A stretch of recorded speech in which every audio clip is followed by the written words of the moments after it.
Taya, would you read me the story about the bunny? I'm gonna pretend that's the concussion talking and forget all about it.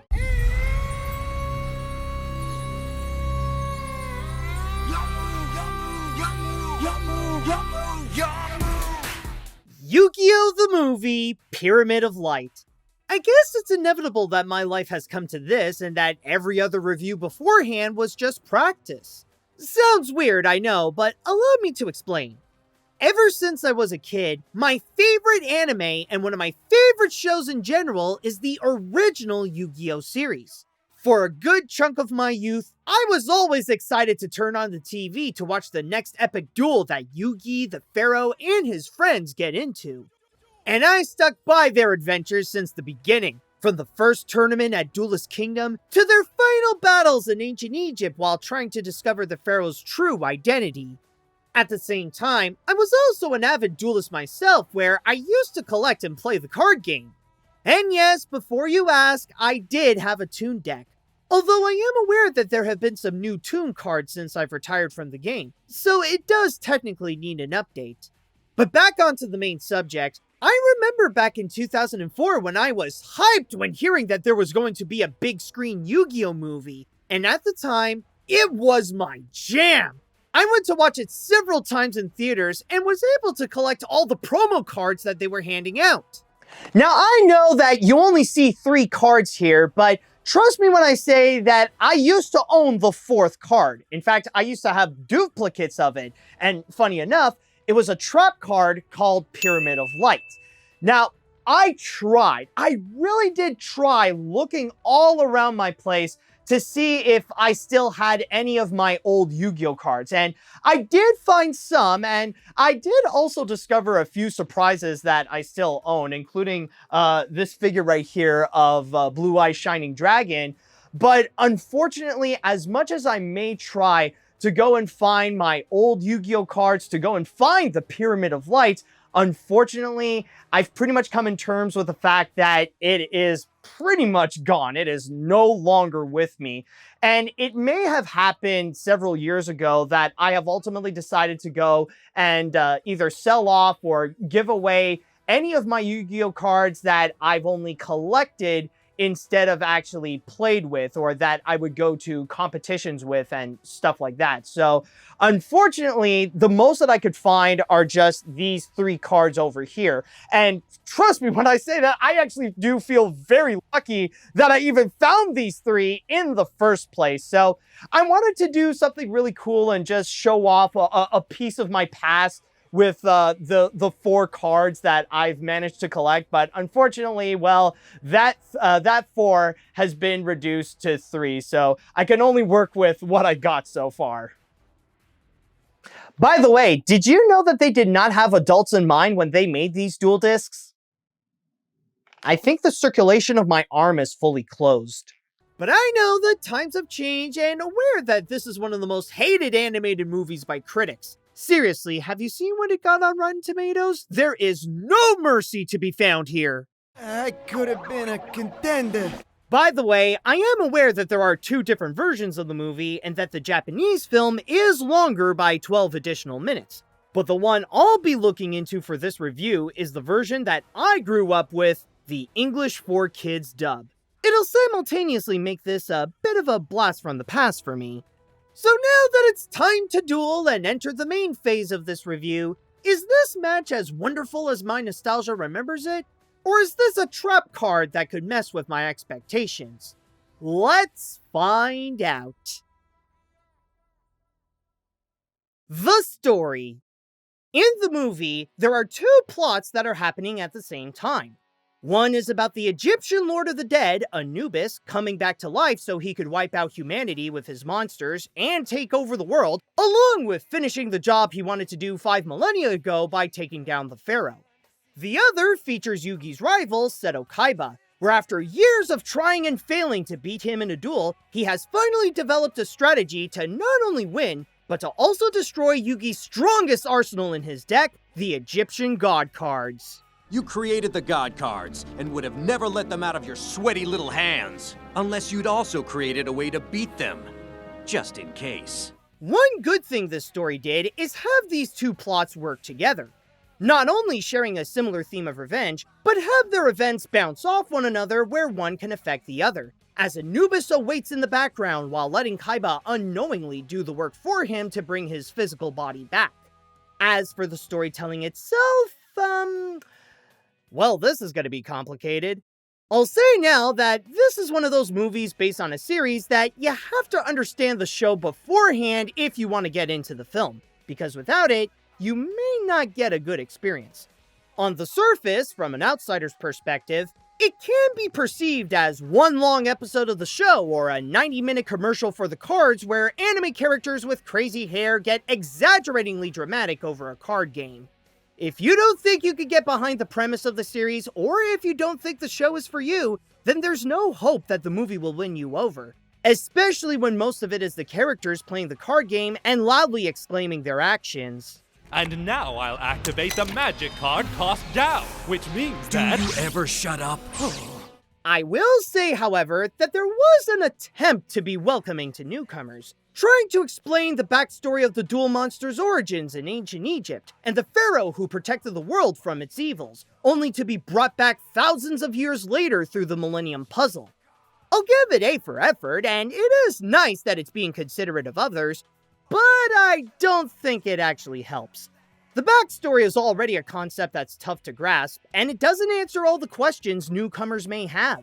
There's a good chunk of additional context that is left in the show, so even with the explanation, people who don't watch the series will be left confused and or weirded out by how everyone is taking a card game way too seriously.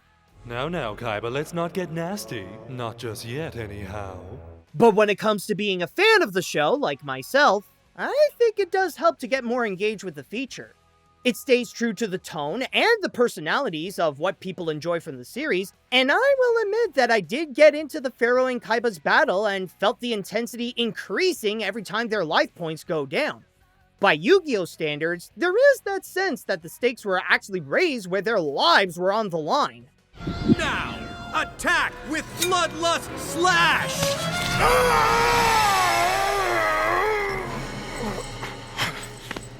Also, I kinda get how this is a story that feels more elevated than the typical episode, with something that could take down the most powerful monsters of the game, and that the villain is an evil version of an actual Egyptian god. However, even as a fan, this is where the story shows its downside. As ambitious as Kaiba's goal is to finally win a match against Yugi, he tries to do that almost all the time in the show. So much so that even the movie makes fun of how he can never beat the kid. But to be honest, it doesn't take a magic eye to see just how thoroughly Yugi has trounced your Sori behind again and again. Quite frankly, it's embarrassing. As for the Egyptian aspect, I will give it that the movie does get more intense as it continues and present a nice message about the power of friendship. It does get increasingly ridiculous to the point that it feels like the film is making up the rules on the spot to accommodate how big the situation has become. How can we beat a real monster? How? With a real monster. There are some things to be expected in Yu-Gi-Oh! The movie. Logic is not one of them.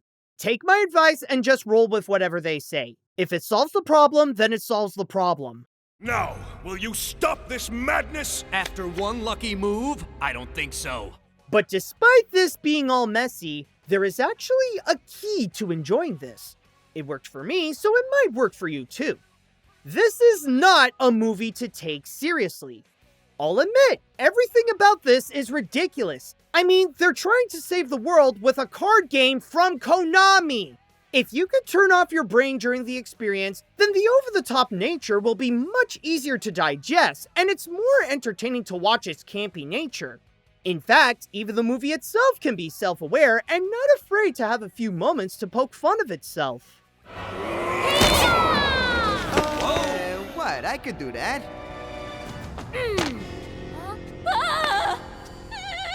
Does the movie have a good story? As a fan, I'd say, not really. But with how it stays true to the spirit of the show and its nonsensical, overdramatic tone, I cannot deny that I did have fun. The animation. For the most part, the animation is almost identical to the quality of the series. That, I think, is the biggest downside to this element that I want to address now.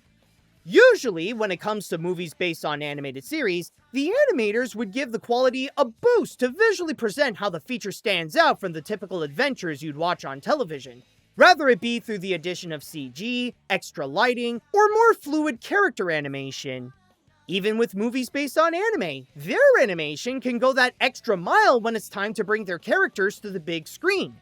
Yu-Gi-Oh! On the other hand, doesn't do any of those upgrades. What you get from the movie is about the same that you'd find in the original show, which can play a role in the feeling that the events in the movie don't feel as special when compared to the series. And it sucks too, because this would have greatly benefited from the use of CG or smooth animation, especially with the monsters to make the battles more interesting to watch. In a way, the animation is treating this feature like it's one long episode, despite the story trying to make it more than that. Yeah, right. Nice try, you snake. But I'm not saying that the animation is bad at all. As is, the visuals of Yu-Gi-Oh! Are pretty solid, with plenty of positive notes that still make the movie pleasant to watch. The designs are a bit more stylized than the typical anime looks that do go heavy on the detail like with their clothing. In a way, it does compensate for the limited animation that the style does make it look like a manga coming to life. Even with their hair, they function to help make the characters stand out and to make them easily identifiable. As much as people can make jokes about how they defy the laws of physics, the designs do work where it's impossible to recognize Yugi without that electrocuted starfish on his head. It's him! Told you he's a lot smaller than on TV. Me first! Let me at him! But the true standout component of the animation comes from the design of the monsters, with not just how unique they can look from one another, but also from the sheer quantity that the feature shows, and some of their abilities in battle. Of course, seeing the variety of cool monsters has always been the highlight of the show, and at the very least, that is one strength the movie also delivers to showcase as a Yu-Gi-Oh! Movie. Attack with Celestial Blast! But I will say, as a Yu-Gi-Oh! Fan, that there are a few things that I have noticed that did improve compared to the series. First off, the colors are noticeably bolder, showing off a sleeker look to make the animation feel fresh, especially with a wider selection for the monsters. Also, while the backgrounds aren't very inspiring to look at, I do like the ones where the characters find themselves in the Millennium Puzzle, where they traverse through these MC Escher stairs to find their way out. Okay, maybe those aren't very noticeable, but what does is the cards themselves. I like how they actually present the real cards like the ones from the actual game so that fans can have a connection with their own cards, instead of the oversimplified ones from the show. Seriously, how do you play with these things? I have an easier time understanding Link monsters before knowing what these do. The solution, if one exists, eludes him as it did those that came before. I'll admit that it is a bit disappointing that Yu-Gi-Oh! Didn't go that extra mile to visually make its movie feel more special. But I'll still give it credit that, like in the show, the feature has some pretty good animation. The characters. Technically, in the traditional storytelling standpoint, they're not really great characters. Yes, there is more to them in the show, and feature a lot more development there, but in the movie alone, they only go with their one noticeable trait and remain flat throughout. Not to mention that, considering that this is set in the middle of the series, there are some elements that remain unknown even back then, which is why the film wasn't able to go into more detail about some of the context. This is especially the case with the Pharaoh, as his identity was still a mystery at the time, thus unable to explain much about his past conflict with Anubis. It seems like you had some kind of battle with him 5,000 years ago. Perhaps, but sadly memories of my days as the Pharaoh are clouded. But when you look at who these characters are individually, Yugi is the good-hearted protagonist who cares about others, the Pharaoh is the same but has a more mature and confident approach to do the right thing, Joey and Tristan are the comic reliefs, Taya is the heart of the group that keeps the friendship together, Yugi's grandpa is the history buff who gives out exposition, Pegasus is the flamboyant retired creator of the card game, Mokuba is Kaiba's level-headed little brother, and Anubis is the evil sorcerer who wants to take over the world. The only one who has some form of an arc is Kaiba, whose pursuit to beat Yugi in a duel can get the best of him to the point that he doesn't see the damage he's causing, whether it be on himself or towards everything around him. I'm sure glad he didn't bring up all the damage you did to the Duel Dome, because I don't think his insurance is gonna cover this. If you're looking for a feature with a complex cast who offers a lot of psychological substance, then Yu-Gi-Oh! Is not for you. But like I said, these characters are not about their depth. They're meant to supply the cheesiness, and when I say this has cheese, I mean cheese! And since we are discussing the 4Kids English dub of this movie, I argue that not only do the voices save these characters, but they also save the whole movie. I can hear that there was some awareness of how silly the concept can be, and the team decided to just have fun with it while unapologetically go over the top and campy with their performances. Even the comedy can be ridiculous with the use of pop culture references where they can be quite bad, but the sheer randomness of it made it flip to become funny in a different way. So if you want to get to the king of games, you'll have to go through me, the godfather of games, capiche? And I'm not gonna lie, maybe there could be a bit of a bias from me because the people at 4Kids were among the first voice actors that I've looked up to, especially with their work in Yu-Gi-Oh! And the first years of the Pokemon anime. And I'm not afraid to say that I love what they did for the movie. These are names that I feel like should be celebrated, like Dan Green, Eric Stewart, Wayne Grayson, Amy Birnbaum, Greg Abbey, Darren Duncan, Tara Jane, Scott Rayo, and of course, the late and great Maddie Blaustein. In fact, I'd also like to add that I still consider Dan Green to be one of my voice acting heroes, and the 4Kids crew partially inspired me to become a voice actor myself. So to those people, I want to say thank you for the work you've done throughout the years. You're really a winner. You can say that again.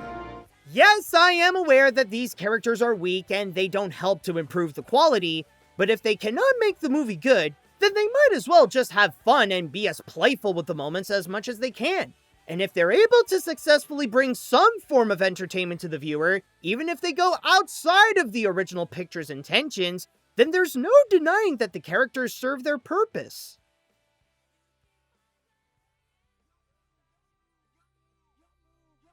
As a kid in the early 2000s who regularly watched the series on TV, I had a blast watching this movie, and I loved seeing one of my favorite shows taking the duels to the big screen. Now as an adult, several years later with more awareness of the movie's quality, I'll admit that I still have a blast watching this. But for different reasons. Yes, Yu-Gi-Oh! The movie is kinda bad.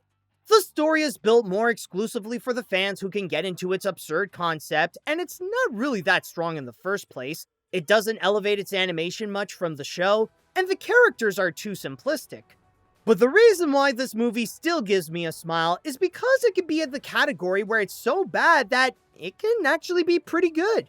I find it to be enjoyable, not as an action-packed and immersive anime filled with cool monsters battling each other, but as this mindless, cheesy movie where you could turn off your brain and just have fun with the goofiness of the situations and the acting. Not to mention that there still can be some positive elements to be found in this, like the animation is still well done as is, and it does have a cute heart that highlights friendship. I know for a fact that this is not for everyone. I'd only recommend this to those who were a die-hard fan of the original Yu-Gi-Oh! Series, or for those who enjoy mindless campy films and just want to laugh at how over-the-top things can be. But if you want something that's just all-around fun, then how about subscribing to my channel and give this review a like? Rather if what I talk about is good or bad, it will always be an enjoyable time. Some may say that it's the nostalgia talking and it may influence the score. Maybe so, but hey, this is my review, and while I am aware that this is not really a good movie, I do have a soft spot for it, and if it's able to give me some happiness no matter how many times I watch it, then I cannot call this a bad movie.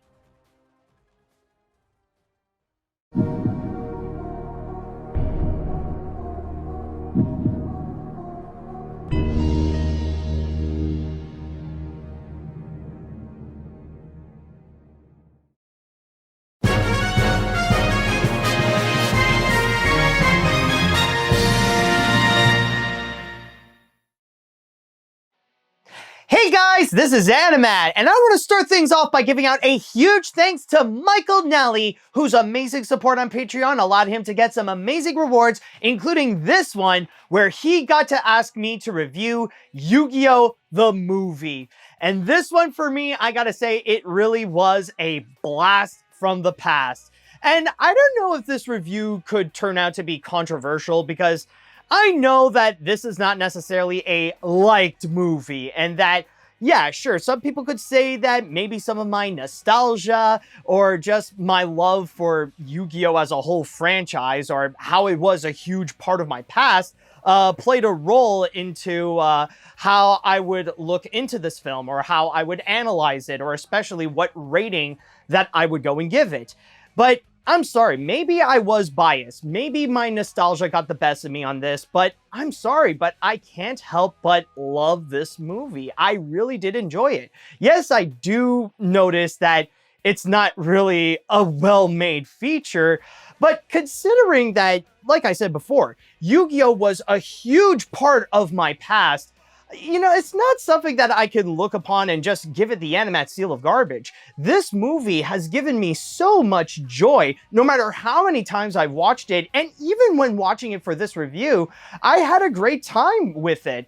Even if the reasons may be different than how it used to be, this movie was just a lot of fun. Like, no matter what the context is, no matter what the reasons may be, it's something that I cannot find myself hating it, or for me myself to call it actually bad per se, because just like a well-made movie, it was just a lot of fun. It gave me some happiness, and in that regard, I just cannot hate it, and I cannot help myself to give it a negative score. So overall, I really do enjoy Yu-Gi-Oh! The movie. I know maybe some people might not be happy with how I've rated it or whatever, but I mean, this is my review. This is my opinion. This is my thoughts about it. And yeah, for me, I've had a great time watching the film, and I had a great time making this review as well, because it was like a little trip from my childhood, from a moment in my past where I enjoyed watching the show and I enjoyed playing the cards. Despite the fact that even the show itself doesn't want to remember Yu-Gi-Oh! The movie, because it's kind of funny how it feels like it's not officially canon, where nowhere in the series afterwards do they ever look back and actually remember their time with the Pyramid of Light or fighting against Anubis or anything like that. Even as a kid, I always find that to be a little bit weird. But still, though, this is all to say that, yeah, I know, it may not be a great movie, but it has a soft spot in my heart. So honestly, yeah, I'm not ashamed to say that I actually do like Yu-Gi-Oh! The movie. All right, so with that said and done, I believe now it is time to move on to the animation hat. And first and foremost, this is something I really want to do. I need to get this dual disc off my arm. Oh my god, I need my arm back. I need this thing to breathe. Oh boy, seriously. Like, like, this is not made for adults. Just keep that in mind. All right, but anyways, as I was saying, if you would like to be like Michael Nally and you want to go and support my work and get some amazing rewards at the same time, including but not limited to seeing my videos before anyone else, then all you have to do is go to patreon.com/animat. But at the same time, if you would like to suggest an animated film you would like me to review and that I would put onto the animation hat, then all you got to do is write me an email at animatsreviews@gmail.com. All right, so let's see what we got here. Let's see if we... Oh, okay. Got one so far. So the next review now shall be... Let's see here. Oh, okay. Oh, this is... Okay, this is actually going to be interesting. All right, so we're going to take a break from Japan and we are going to go back to the West, but we're not really going to be going to America per se, or at least in the United States. With this movie over here, we're going to look back into some history where we are going to be joining a few other filmmakers and one of the biggest names in animation history, where we are going to go on a little goodwill trip to South America.